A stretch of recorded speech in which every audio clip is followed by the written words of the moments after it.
Shocking revelation. In just a few short years, your hard-earned Social Security check could be slashed by a massive 23%, leaving millions scrambling to make ends meet. And the worst part is, it's all because of decades of political neglect that's been hidden right under our noses. If we don't act now, this nightmare becomes reality. So stick around as I break it all down with the facts you won't hear anywhere else. Before we dive in, if you're ready to stay informed on these critical issues that affect your future, hit that subscribe button right now and turn on notifications so you never miss an update. And drop a comment below letting me know what you think about this Social Security crisis. Have you been worried about your benefits, or is this news to you? All right, let's get into it. Imagine waking up one morning to find your monthly Social Security payment suddenly reduced not just a little, but by nearly a quarter, forcing you to rethink everything from groceries to healthcare. And this isn't some far-off hypothetical. It's a guaranteed outcome if things stay on their current path, as confirmed by every credible source out there, from the official Social Security trustees' reports to congressional committees and financial planning experts, all agreeing that without immediate action, we're heading straight for this cliff. We've been ignoring this ticking time bomb for over 4 decades, with politicians kicking the can down the road while the system slowly erodes. And the harsh truth is that in about 85 more monthly payments from today, the reserves will be tapped out, meaning Social Security can only dish out what comes in from current contributions, leading to that automatic 23% reduction across the board for everyone. No exceptions, no grandfather clauses, because the program operates on a pay-as-you-go basis supplemented by a trust fund that's been building since the 1980s but is now being drained by retiring baby boomers. So why hasn't anything been done? It boils down to us, the voters, getting sidetracked by a barrage of distractions and misinformation that politicians masterfully deploy to keep us divided and quiet. And today, we're exposing every single tactic they've used for the past 40 years to dodge responsibility. First off, the classic divide and conquer strategy, a ploy as old as politics itself, where they pit us against each other by labeling concerns as partisan nonsense. Don't listen to that guy, he's just a liberal trying to scare you, or that's conservative fear-mongering. And suddenly we're bickering over red versus blue instead of uniting to demand fixes, forgetting that this issue transcends party lines and affects every American worker from coast to coast, just like it has in countless societies throughout history where division stalled progress. Even in modern times, we see comments flooding in accusing voices of bias from both sides. But the reality is, this isn't about ideology, it's about math and accountability. And falling for this keeps us from banding together to push for real change. Then there's the recent frenzy about so-called zombie recipients, like those wild claims from high-profile figures about 120-year-old, 150-year-old, or even 200-year-old ghosts collecting benefits, supposedly draining the system dry and explaining why cuts are coming.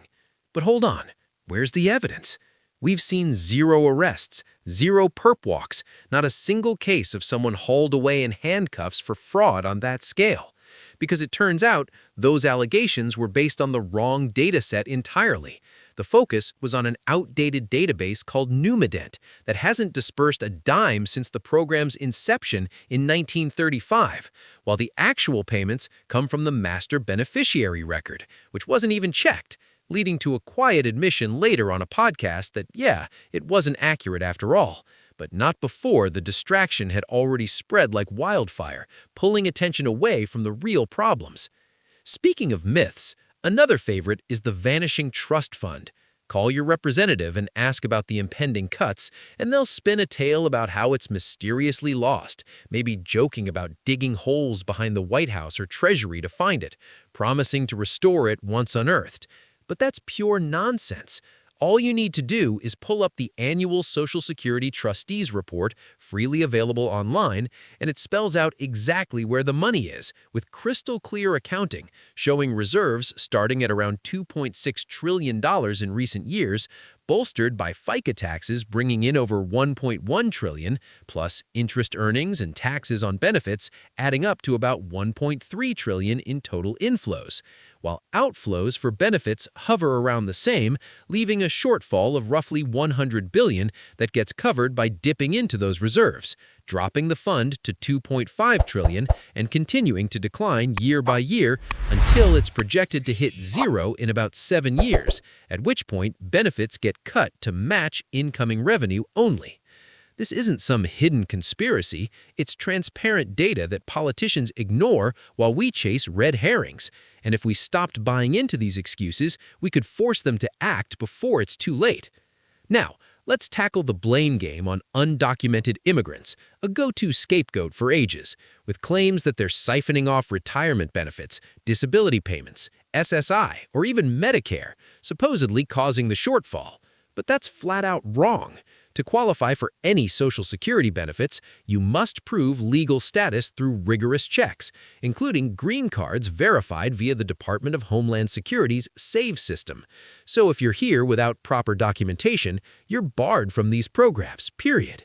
And while some might point to other aid like food assistance, that's a deliberate pivot away from the topic at hand, which is strictly Social Security. So let's stay focused and not let misdirection derail the conversation.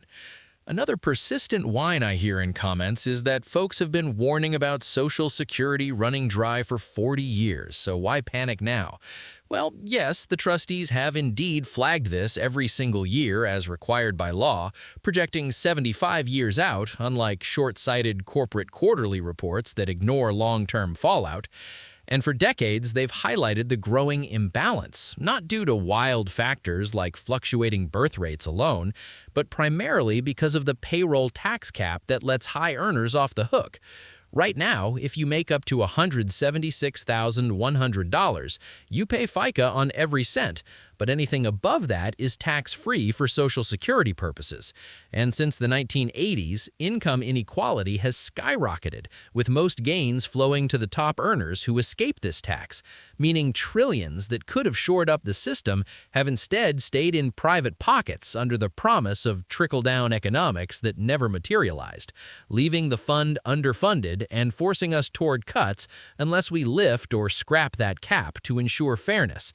And don't get me started on the so-called easy fix of just raising the retirement age, a proposal floated recently in editorials by figures like Mitt Romney, who suggested bumping it to 70 or beyond, while also advocating for higher contributions from the wealthy, which sounds balanced at first. But think about it. Sure, if you're in a comfy desk job, working longer might be feasible, but for manual laborers, construction workers, nurses on their feet all day, or anyone in physically demanding roles, pushing retirement to 71 or 72 is a cruel joke that ignores the toll on bodies that wear out faster. And while it's one option, it shouldn't be the default go-to when alternatives like expanding the tax base or modest rate adjustments could spread the burden more equitably without punishing those who've toiled hardest. Oh, and the Ponzi scheme label gets thrown around constantly, with critics claiming Social Security is doomed to collapse like those infamous frauds. But that's a total misrepresentation. A true Ponzi relies on new investors to pay old ones until it implodes, whereas Social Security has been chugging along since 1935 and will endure for centuries as long as workers contribute, with the only issue being the size of future checks once the trust fund depletes, not the program's existence. Look at the numbers, and you'll see ongoing income from payroll taxes ensuring benefits continue, albeit reduced, far into the future, unless AI and robots replace all human labor. But that's a sci-fi scenario for another day. And unlike secretive schemes, everything here is public record in those trustees' reports, debunking the secrecy angle entirely. Tied to that defeatist attitude is the notion that young people shouldn't bother caring because it's all vanishing anyway. A mindset I admit I flirted with in my younger days, but it's a trap that breeds apathy, convincing generations that advocacy is pointless, when, in fact, with sustained pressure, we can secure the system's solvency for everyone. So, ditching that fatalism is key to mobilizing action. Then there's the push for privatization, a hot topic lately with suggestions to model after systems like Australia's, where contributions go into investment accounts managed like Wall Street funds. And you might support that idea in theory, but the details matter. Who oversees the trillions? Will it be handed to cronies or invested in volatile assets like cryptocurrencies? And historically, Wall Street has lobbied against Social Security since day one, eyeing those funds for their own profits through fees and bets. So any shift toward privatization risks turning a stable safety net into a gamble where market crashes could wipe out retirements, as seen in past proposals that never fully materialized but now seem to be gaining traction in backroom talks, even from Treasury officials hinting at partial overhauls. Calling it an unaffordable entitlement is another dodge, implying we can't sustain this vital program for retirees, the disabled, survivors, and children. Yet somehow trillion-dollar defense budgets sail through without a peep, forgetting the pre-Social Security era of the Great Depression when elders faced destitution, eating scraps if lucky. So yes, we can afford it as a cornerstone of societal decency, prioritizing people over endless military spending. Generational warfare gets stoked too, with younger folks accusing boomers of greedily draining the pot, but that's misguided. The trust fund was built by boomer contributions since the Reagan-era reforms, and now about 10% of their checks come from those very reserves they're entitled to withdraw. So it's not theft, but reclamation, and framing it as boomer versus millennial only serves to fracture solidarity, preventing cross-generational alliances needed for reform. The biggest culprit, though, is politicians' habit of waiting for a miracle, with the current approach being no approach at all, just vague assurances of hands-off while the clock ticks.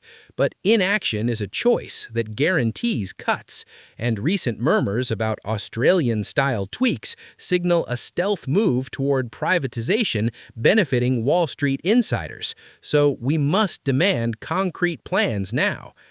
To wrap this up and empower you, stop swallowing these distractions and start holding leaders accountable. Head to sites like congress.gov or usa.gov to find your representative's contact info. Call their offices, email scripted messages urging them to avert the 23% cut, protect Medicaid ties, and boost office staffing for better service, because another insidious tactic is deliberately underfunding Social Security operations to create chaos, like recent cuts of over 7,000 positions that exacerbate wait times and errors, leading people to blame the agency itself rather than the politicians who slashed budgets. Aiming to erode trust and pave the way for privatization, as evidenced in places like Florida, where privatized home insurance has led to skyrocketing premiums and instability, proving government can run efficiently if properly resourced. We've got the power to change this trajectory, but it starts with awareness and action. So let's not let another 40 years slip by. Your future depends on it. And remember, sharing this info with friends and family amplifies our voice, potentially sparking a movement that forces real solutions before it's too late. If we unite across divides, ignore the noise, and pressure for fair fixes like removing the tax cap or balanced adjustments, Social Security can remain a reliable lifeline for generations to come.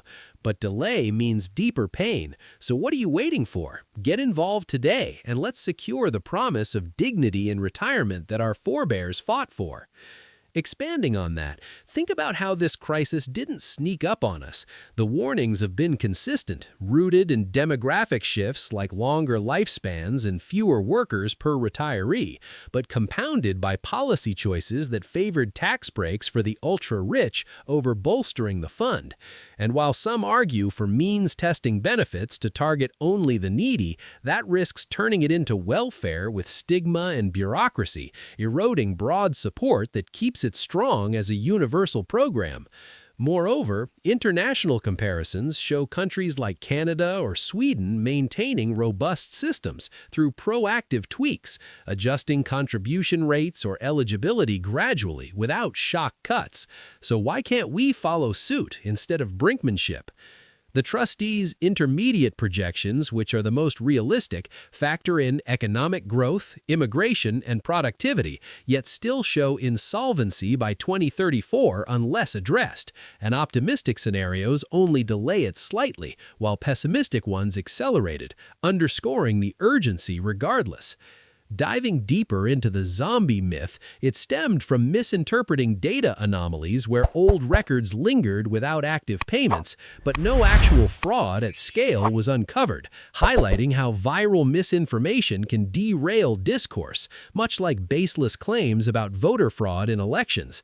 And Elon Musk's eventual backpedal on Joe Rogan's show was buried under the initial hype, teaching us to demand proof before buying narratives. On the trust fund front, it's invested solely in special issue Treasury securities, earning interest like any bond, and redemptions are backed by the full faith of the government, so accusations of it being raided ignore that it's a dedicated asset, not general revenue, and the depletion reflects intentional design to handle boomer retirements after surplus years. Undocumented workers actually contribute billions in payroll taxes using fake or mismatched Social Security numbers without claiming benefits, ironically helping fund the system they can't access, per IRS estimates. So blaming them reverses the truth. The 75-year actuarial horizon mandates long-view planning, contrasting with politicians' election cycle myopia. And past reforms, like 1983's under Reagan, raised ages and taxes successfully, proving fixes are possible with will. But today's polarization stalls similar bipartisanship. Raising the full retirement age from 67 disproportionately hits lower-income groups with shorter life expectancies, exacerbating inequality, as data from the CDC shows manual workers dying earlier, unable to enjoy benefits as long. So equity demands alternatives like progressive taxing. Dismissing it as a Ponzi overlooks intergenerational compact, where today's workers fund elders as tomorrow's will fund them, sustained by law and economy, not deceit. And transparency via annual reports counters secrecy claims. Youth apathy stems from myths of insolvency, but educating on solvency post-trust fund at 77% of promised benefits shows it's salvageable with tweaks, and privatization risks like 2008's market crash wiping 401ks remind us why guaranteed annuities matter.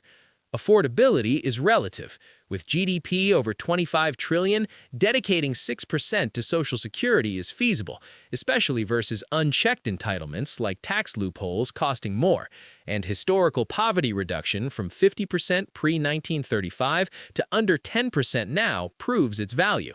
Boomer blame ignores their higher contributions post-1983, building the surplus now claimed, and generational equity means ensuring millennials and Gen Z inherit a fortified system through shared sacrifices. Kicking the can exemplifies leadership failure, with Trump's recent Australian nods signaling potential upheaval, where mandatory superannuation funds yield mixed results, higher returns but fees and volatility, so scrutiny is essential.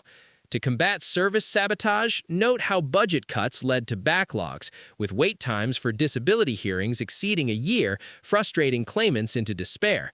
A calculated move to demonize government efficacy and tout private alternatives, as Robert Reich's graphics illustrate the cycle: defund, degrade, decry, dismantle. Florida's insurance woes, with insurers fleeing after hurricanes, premiums doubling, and state bailouts, exemplify privatization pitfalls, leaving homeowners vulnerable. Ultimately, empowerment lies in civic engagement. Use 24help.org or similar for templates, contact senators via 202-224-3121, representatives at 202-225-3121, and locals through state sites, demanding no cuts, fair funding, and anti-privatization safeguards. By expanding the narrative, we see this as part of broader economic justice, where lifting the cap to, say, $400,000 could close 70% of the gap per CBO estimates, or a 1% rate hike split between employees and employers adds solvency without pain. Options abound if we prioritize people over politics. Historical precedents like FDR's bold creation amid depression show vision trumps excuses, and today's tech boom could fuel growth offset in demographics if harnessed. Immigration policies boosting workforce participation also help, as legal newcomers contribute without immediate claims. Disability reforms curbing abuse, though minimal at 2% fraud rate, add efficiency. Survivor benefits for kids underscore humanitarian stakes, protecting orphans from poverty. In sum, this script equips you to advocate effectively, transforming concern into change. And with collective effort, we avert disaster, preserving Social Security's legacy as America's promise kept.